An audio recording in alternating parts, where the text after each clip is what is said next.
Hi, this is Mrs. Dahman. We've talked about the perspective we learn when a first-person point of view is shared in a story.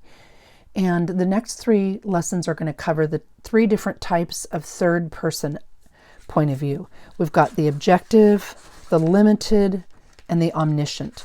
And we're going to focus today specifically on objective. So you're welcome to read along with me if you like, or you can listen to me read and then go back and read it yourself, whichever works best for you.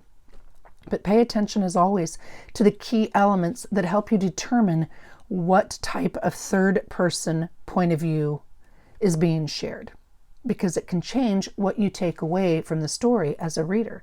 Understanding who is telling the story is key to help you understand what lesson or message is being shared. Third-person objective. This morning, Mrs. Lois Boyd of 13 Archer Lane rode her bicycle to the local firehouse. There, she asked for assistance in retrieving her cat Muffin from the large tree in her front yard. The fire chief informed Mrs. Boyd that the firefighters were needed to remain at the station. He said that the recent dry weather had made fire danger especially high. Two of the firefighters, Jane Doherty and Bill York, were finishing their shifts, so they agreed to help. They grabbed a spare ladder and loaded it in Doherty's truck.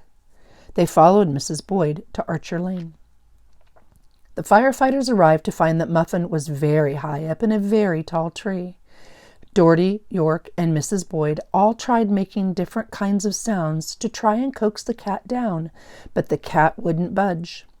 York then reminded Doherty that the last time a cat had been stuck in a tree, he had been the one to retrieve it, so it was Doherty's turn this time. Doherty shrugged, and the firefighter set up the ladder at the base of the tree. It was thick with branches, so they weren't able to extend the ladder very high. Doherty started climbing while York held the ladder. Mrs. Boyd looked on with her hands clasped.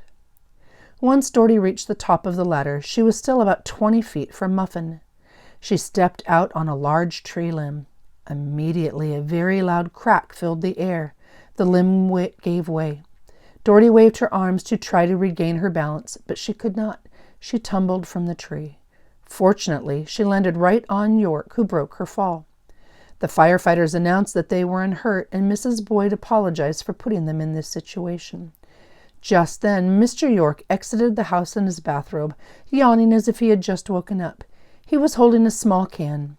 He opened it and placed it on the porch. As soon as the can was opened, Muffin scurried down from the tree and started eating from it. "Well, that's a good trick," said Mrs. Boyd. Doherty and York, still on the ground, silently shook their heads.